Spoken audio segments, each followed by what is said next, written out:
Hello everybody and welcome to the 100 meditation tips. Thanks for tuning in today.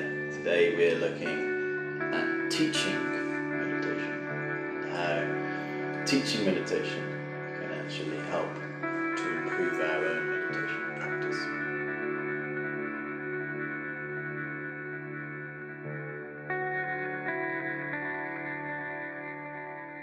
Okay, so learning to teach meditation. Me personally, very soon after I learned to meditate myself, I was quite keen to pass on what I'd learned to my friends and to members of my family.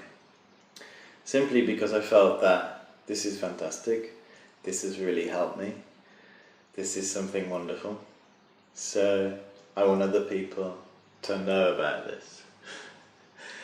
It's like anything. If you find something that's good, you naturally want to tell the people that you love. A local restaurant that is good, you say to people, you recommend it. Some music that you've heard, a movie that you've watched, a book that you've read, you naturally pass it on. We want to pass it on. And in the same way, our meditation, if you've practiced it and you've benefited from it, naturally there's a mind that thinks, wouldn't it be great if other people could learn what I've learned? Wouldn't it be fantastic if other people could find inner peace, could find calm in their lives? So there's many ways to actually teach meditation. Of course there's a formal way where we go through a training and we do a teacher training program, and we learn many different ways of presenting meditation to others, sit tests, and finally we come out as a meditation teacher. That is one way. It's sort of like a formal way to learn to teach, which is fantastic and important. But you may not be in a position to do that, you may not have the time, you may not necessarily want to be a meditation teacher as such. You may have other responsibilities. So that's why it's good to think, well, if I practice meditation and mindfulness in my day, in my life, then I am indirectly teaching other people. It's said that the most powerful teacher is the one who teaches by example. This is the most powerful. So you can be charismatic, articulate, have many students and so forth. Maybe good teacher, maybe not. But if we ourselves simply try to practice what we do, for example, if you start going to meditation class, and when you go home and you're living your family life, you're slightly more calmer, you don't respond so quickly to irritation, to stress, other people will start to see and notice the effects. And so therefore you are indirectly teaching meditation. Just simply for you an example. I've spoken with many school teachers, had discussions, conferences and so forth about what's the best way to introduce and teach meditation and mindfulness in schools. What's the best way? It's the most effective way from a long-term perspective, where a school can leave a legacy of practice.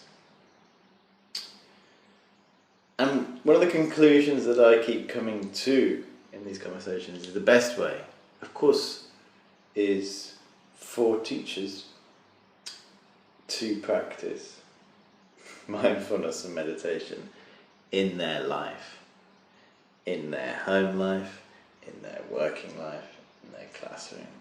And the effects of their practice will be passed on in a subtle way. So of course it's good to kind of fly the flag of meditation and mindfulness and to present to students in a kind of formal way, this is how you meditate. But that's quite brief. Whereas if you show an example of a mindfulness and meditation practice, on a day-by-day basis, moment-by-moment basis, this is much more powerful.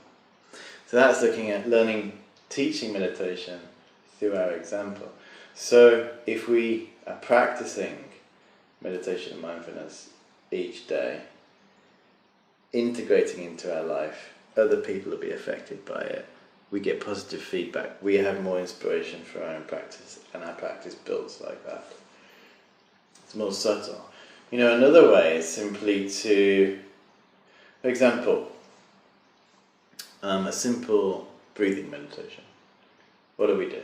We sit down and find a comfortable position to sit in. We cross legs, sitting on a chair, whatever. And then we draw our attention to our breathing. And we try to focus on the sensation of the breath entering and leaving our body. When our mind becomes distracted, bring our attention back. Now that is a simple, straightforward practice. And I believe is something that we can pass on to other people. You don't need a certificate or to have spent 10 years or whatever studying practices to be able to pass that on to your friend. I mean, your friend comes round to see you, they're stressed out, maybe they're crying, maybe they're worried about an exam, maybe they're stressed out about an upcoming job interview. You can't think yourself, well, I'd love to pass on to them what I've learned, but I'm just not qualified. I mean, they're sitting right next to you. You just show them, reveal to them, pass on to them. I had this experience in my family. Maybe a year into studying meditation, there was a family gathering. Probably about 15 members of the family sitting in a lounge. It was probably like 10 o'clock at night. And then the attention came to me and saying, so what are you doing at this meditation centre?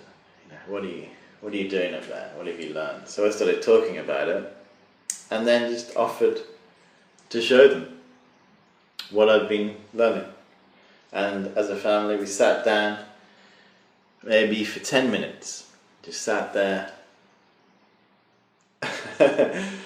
and did some breathing meditation. Yeah.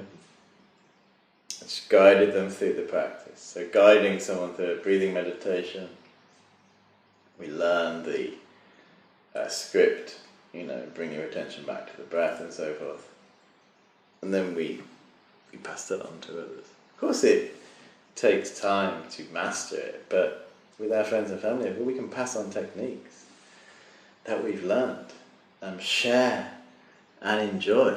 The more we share the information we've learned, of course, more people can benefit, and we also inspire ourselves and remind ourselves. One of the great things about teaching meditation is that we actually remind ourselves of the practices as well. Keep coming back and reminding ourselves. Many, many different ways of teaching informally.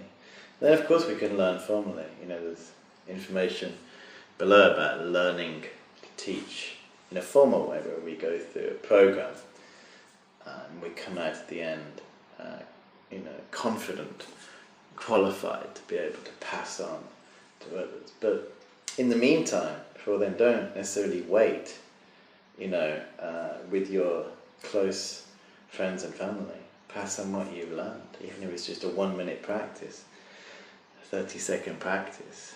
Pass on these incredible techniques to others. Okay, so thank you very much for listening to this tip, and I look forward to seeing you